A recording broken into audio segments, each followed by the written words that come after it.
So, hey everyone, I'm Clive, And I'm Louie. and today is episode 5 in a 10-part webinar series, and the title is, Did you get the BIM that you paid for? That's a pretty important question to answer. I hope I did. And the agenda that we'll go through is, why did your BIM fail? It's a pretty harsh question to start with. Maybe it's because we need to find out what motivates BIM teams. What does motivate people? And then how do we make it simple? And what steps do we need to make it right? We'll talk about. And is your BIM fully baked? Is it fully baked? Do you bake your BIM? And how? We'll find out more. So the first part, pretty harsh. Why did your BIM fail? Why did it fail? There's many reasons why they could fail. Maybe we just got off on the wrong foot. Starting gates weren't ready. There's a lot of things that can happen at the very beginning of a project, as you can see. I think I've been on many BIM projects that have felt like exactly like this, and I'm sure you have too. But it's a common feeling. You want to get started quickly, and there are so many challenges. Everyone has different capabilities, and sometimes it just feels like this. So, why are some projects starting like this, and what are those failures like? Yeah, well, sometimes we don't have the right team involved. Expectations aren't aligned. Bad communication. It can be really difficult to communicate before or during the project. Deliveries, they're just not what we expected. There was no quality checks, deliverables, and then maybe we just didn't use it. Even if it was verified. The contractor, architect, owner, maybe they just got a BIM model for the wrong reasons, or did the BIM model for the wrong reasons, and there was no use. So obviously there's a lot of wasted time in that. So why is that so difficult? Why is it so tough to align expectations? Take a look. The one there was bad communication. Right. And we see this a lot. Here, a couple of examples of really poorly defined scope. The first one is a one-liner. I think a lot of people have seen this in contracts where the owner, somebody is requesting BIM, and it's just, please can I have some BIM, and the statement of some kind of, maybe an LOD. But the one that we see here, which defines milestones, and if you are using LOD numbers, a progression from one milestone to another that goes from 100 to 200 to 300, it just doesn't work like that on a project. And that's been something that we've been fighting for a long time, and it is a misconception that really does give bad communication about what the expectation is and what's possible, what should be requested. So then there's many variables that we need to consider. It's not just a number. Yeah, it's not just a number. Each number can mean so many things. So a lot of the standards out there are trying to define in one number the level of geometry, the information, and then also what elements to consider or to add to whatever the BIM use might be. But as you can see here in this chart, there's how much information are you going to add? How much scope? How much geometry, information? And then you add up all the variables, but you're supposed to fit that into 5 categories or 5 numbers. A scale. At most. Yeah, a scale. There are so many permutations. Yeah, but like covering accuracy as well. Right. What's the measured accuracy? What's the represented accuracy? Right. What standards are you going to follow? What's the purpose? Why are you doing BIM in the first place? Flexibility is what we've heard. So if you did get all of that defined, what happens then? Just like go. Ready, set, go. Yeah. Let's go. But unfortunately, without planning and without that sequence of events and without understanding of when the deliverables are going to occur, we have bottlenecks, and we get a lot of deliverables that maybe we need to review all at the same time. Lots of model deliveries. Might end up falling flat on our face like those motorcycle guys. We may well. And we get models, but if we have a poor QA process, this looks like a BIM. It looks like a good model. It does. But I can see some clashes there. And we might have had a good plan, but what about our QA process? There's a lot of efficient processes out there that we can use, but what are, if we don't have that aligned internally or the right tools to support that, we could be wasting a lot of time going through element per element, making sure that they meet the initial requirements that we agreed on. Absolutely. So then we have to look at the team, right? And there's 2 sides of this equation. It's not just the people creating models, it's also the people requesting models. Are we competent enough to request the deliverable, and are we actually competent enough to provide the deliverable? There's 2 parts to the equation. And competency is kind of an interesting one because BIM hasn't been around forever. And so there are new people learning BIM, and they should be requesting, but it may be is needing some support in the first few set of projects. So how much experience does somebody have? How much, if you've got great attitude, great skills, you still need some experience and some knowledge over time. What are you really doing? What are your goals and how are you achieving that? And understanding where you fit inside of your company or where your company is a really good thing. It's not, if you're still, in the knowing part of I know BIM or I may know how to do BIM, it's not a bad thing. It's just knowing that you might, knowing where you fit would help you maybe not overcommit to something that might put a lot of potential risk in a company. So Yep. just knowing exactly that competence of yourself or the company is a really good thing. Yep, don't overstretch, for sure. And then there's some great competency frameworks out there. There's some, so BILL and the BIM framework has some great foundations to build from on your own. And then some of the examples that we've seen, which is a competency questionnaire that people send out. This is one example I love, where it asks for a company mission statement and whether that mission statement incorporates BIM and whether it incorporates lean. Some of those principles incorporated into a company's mission statement can really understand, you can get an understanding of what that company is trying to achieve. Yeah, and just understand what you can achieve, what you want to achieve in a company as well. So going back to my original. Absolutely. So we just covered why did your BIM fail? There's a lot of reasons why a BIM project could fail. Let's take a look at what motivates teams, because each team is different and they might have a different perspective and a different reason, different set of goals for doing BIM. And they might be an architect, an engineer, contractor, an owner, service provider, and those motivations are different. So for some of those reasons, well, I might be an owner, I might read about BIM online, and I might just ask for some BIM. I might want to use it in my design reviews or communicate with the public of what's going on. I might want to sell maybe a property or something and market that to an external, maybe through virtual reality to somebody in another country trying to sell an apartment, for example. I might be trying to save costs in construction, might be trying to optimize my facilities and operations and providing that data to my facilities team directly, making sure that it's always up to date. There are many reasons, but there are some of those reasons why an owner might be motivated to do BIM. Yeah, and then there's architects, right? They want to win more business, they want to keep up with competitors. But then sometimes they just do it because someone asked for it. But then there's the efficient workflows for themselves. Space planning, design reviews. We're seeing a lot more AR, VR between them and the client. Design coordinations and other work efficiencies among the construction document processes, right? You have, say, apartment units and you can copy them over and you reuse that model. Obviously, modeling in plan and then just splitting a section is a lot more efficient than doing it in 2D. Yeah, so, and changes. So when something changes, change it in 3D, it then iterates through automatically for the rest of the 2D set. And then a contractor. Why does a contractor? Well, a contractor might want to win more business again. Might be that somebody just asked for it, an owner says, can I have some BIM? And then they're reaching, maybe. and it might be for coordination to reduce risk in the construction process. It might be for simulation, understanding safety, or phase planning. These are all really core reasons why a contractor might be motivated to do BIM on a project.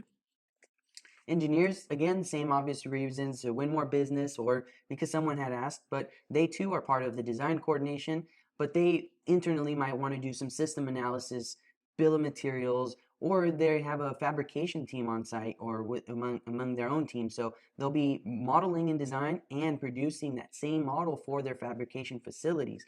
And then tracking change orders as well is another use that if they've already got a bill of quantities and the model changes, you can do a difference in quantities, which will be able to really inform those change orders. I like that, guys. We call them waistcoat. I want one of those vests. I would like one of those. And then service providers. So you've got a lot of BIM service providers that are supporting our industry, creating models for projects where there's maybe a gap in the scope. Maybe there's a need for acceleration of the team's capabilities. And really, the hope is that they are here to improve our industry more rapidly. So there's a lot of reasons around all of those. But in summary, the two that we're not so happy with, or not so excited about, are just when somebody asks you to do it, and you respond with, "Okay, yes." The other side of that is when you say you will do something, but it's only to win business. But the key driver and the part that we see and we get excited about is when somebody says, "I am using BIM on my project to gain specific efficiencies in this workflow." many of them, but one of them from an architect's perspective is cutting 2D drawings much more quickly. Right. One of them from a contractor's perspective was getting quantities for estimating and change management, for example, for an engineer or a subcontractor. All of those are really, really powerful reasons and key motivations. So we talked about why projects fail sometimes. It's a bit of a down in the dumps, but we talked about what motivates teams. And really the key to getting the BIM that you paid for is a combination of understanding what's failed in the past, understanding what is really going to motivate those teams to drive and deliver what's important for you, and then following some kind of a simple process. So let's talk about the simple steps in order to get the right BIM. The right BIM, yep.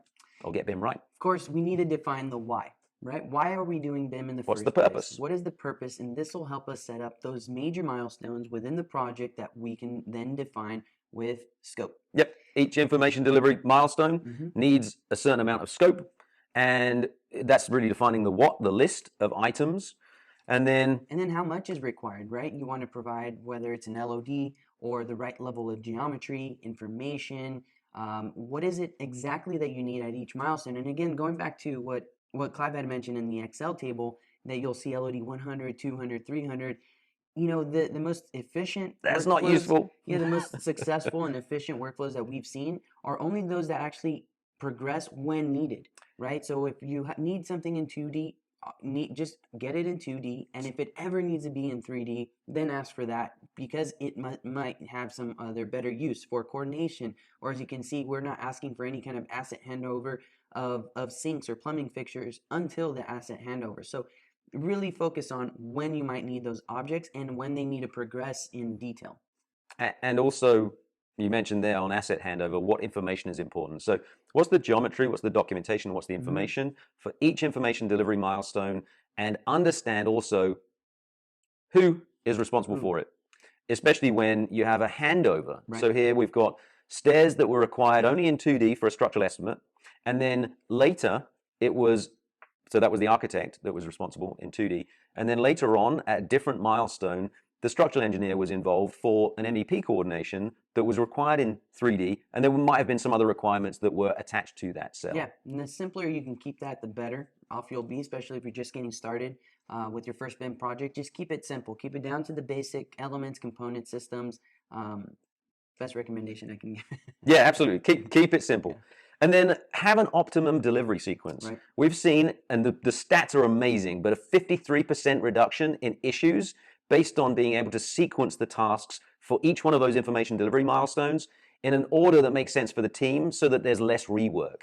It's an amazing ability to then not just slice it into bite-sized milestones, but also have a delivery sequence that makes sense so that you put things in place once and you don't end up moving them after you've made the decision. Yeah, I had a subcontractor for fire protection once. You know, we were in a meeting and we were asking, where's your model? And he said, why am I going to model everything up front when I'm going to end up having to move everything? and you know, I'm waiting for the ducting to come in, all the gravity plumbing lines to come in, and then I'll go ahead and model one time. And because he's the stuff that's under pressure that can route around other things. Other than that, I had nothing to really kind of ask him for anything else. I mean, he had a good point, valid point, and I didn't really need his plumbing deliverables, his systems, yeah. So it made a good point, and sure enough, he delivered on time still and had it all. and he did it once. And he did it once, yeah. So no rework. So we've looked at why projects fail, what motivates teams, and then some simple steps. There were 5, I think, simple steps to understand how to get the BIM right. Yeah. Let's say those are the recipes. That's the recipe, yeah. Oh, perfect. A really great baked model. But is it fully baked? How do you know if your BIM is fully baked? We've got to taste it. We do have to taste it. Oh. Or just by looking. So here, this is banana bread. Is that Man, I love banana bread. I must say I love one of those more than the other. And having an uncooked banana bread loaf, but having a beautifully cooked, perfectly out of the oven, nice and warm, put some ice cream on, maybe some cream as well. You're making me hungry. That is perfect. So a perfectly baked BIM would be a good thing, yeah? So how do you know when it's ready? How do you know when BIM is ready? In our analogy with baking, there are certain things you can go through. You follow a recipe, you follow timing, etc. But for us... Well, we can't taste our BIM. how do we how do we know it's ready? Well, we usually assume, for one, or we're told that it's ready, right? Yep. At some So point, somebody says, here you go, yeah, here you here's a go. model, or there's a And deadline, and even if it's ready or not, it has to be delivered on that deadline, and that's one of the major problems that we have today, that we see every day, is there's a creating major loads of deadline, bottlenecks. and there was no deadline. There's a start date and a due date, and then everyone shows up on that due date and says, "Here you go." And then what happens? There's so much going on. There's clashes, issues, things missing, and items, and you can really come up with, Lots of finger pointing. yeah, if you could really come up with a smaller bite size process to kind of deliver and say, hey, maybe we can get the first floor coordinated. Yep. Then we'll get to the second and the third. And, now it doesn't seem like I could resolve, 150 clashes. But if I'm feeling like I'm resolving 150 clashes in a day, that's not right. But if I resolve 150 clashes in say, a month's time, over time, it's not that bad. So really, sequencing and into these bite-sized pieces where you can deliver on a weekly basis, bi-weekly basis, instead of once is a lot more efficient. So we've seen using a Kanban board, Mm-hmm. understanding the tasks, and then having each person who's responsible for those tasks simply drag and drop to show that they've got something that's ready for review. It doesn't have to be a whole model. It could be down to a set of elements. This is ready for your review, and being notified about that now, that's been really powerful. So how do you, once you know that something in a bite-sized form is ready, what do you check? How do you check it? How do you understand what to check? Well, it would be great if you could have the BIM execution plan or the BIM requirements, the BIM scope, the BIM deliverables, the requirements for that information delivery milestone in the same place as the BIM. The BEP plus the BIM on the same platform, that would be pretty cool, pretty useful. Imagine if it was connected. Imagine if it was connected, if those requirements and the model were connected. That would be pretty cool. And then imagine, because it's really tough to, if you even have the model delivered at the same time, it's tough to review if, in this example, the stairs or the light fixtures have been modeled in the right way because they're distributed around the whole building. Yeah, it's one thing for BIM, it's not so much about the design sometimes. It's not so much of that I'm here to review the design. Like Sometimes where I'm is. getting into, I want to see all the elements, I want to see the detail, I want to see the information required. Imagine if I could just bunch those into a group and then look at them either one by one or as a group of elements. It's like going through the store and you walk through the aisle and you see everything stacked up on the shelves. Clean up on aisle 4. So imagine if you could explode the building, sort it into these groups so that you could go through the QA process a lot more cleanly, a lot more easily, rather than going through every single floor and trying to understand. Yeah, it's one of the features that came out of that Forge. So what to check? So we've talked about like when to check, but what do you actually need to check? What do you need to look at? There's a lot potentially. It depends on why you're going to create the model, but for that information delivery milestone, if you have a set of requirements, maybe there's warranty details like this example and material that is required, and going through that process to check that the geometry and information requirements are present is an important step. So rather than producing that model and then delivering it for somebody else before you've checked it, really, really powerful. So once you go through that, how do you track the progress? How do you make sure that you are in compliance? Yeah, usually it's just a checklist that you went through and you're just kind of checking them off one by one, and then you kind of go and say, hey, looks like I'm 50% complete.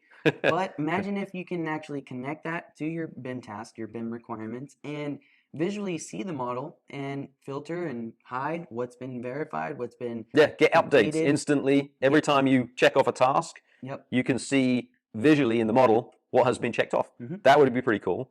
And then how about making sure that when you have a model and that checklist is finished, that is the only time that you then share and publish that model. Yeah, and that's a really great way to, that I don't have to pick up the phone and say, hey, Clive, is this model ready for me to, run an analysis or anything? I'll get notified. How about that? How about getting notified when the whole team will get notified when it's ready. We'll keep that when it's fully baked. Yeah, when it's fully baked, everyone gets a piece of the pie or the cake. A piece of the cake. I love it. So we're talking about BIM compliance, and it's really important, but it's a difficult part of the process when you get a model or you get lots of models all at the same time, and you haven't really got a way of checking them against what those requirements were in the first place. So we talk about consolidating the requirements, making sure that you're reviewing them against the checklist before you share and publish them. Mm-hmm. So in conclusion, we talked a lot about the motivations of people, but how to get that BIM that you paid for is a series of steps, and it starts from understanding why people are going to do BIM in the first place. Understanding what you wanted to pay for and what is it that you really wanted out of that model, and making sure that if you understood that, did everyone else understand that? And that's we can't tell you guys enough how important it is to not just let the guy in the meeting know what is required and what you expect, but somehow getting it to everyone involved, from the designers, the PMs, the interns that are also in the project modeling. Everyone needs to know what those requirements are. So you need to somehow get all that information out to them and notify them when there's updates and when there's changes. Yep. So being able to sequence, track, manage those, and make sure that when you're reviewing them, that it's connected with the requirements and the deliverables both connected, and then having that visual process to review and understand the progress, so you can see and track and see how much of a model deliverable has been approved, not having to approve the whole thing before you then share it, but being able to share and publish as you go when it's fully baked. Only publish a model when it's fully baked.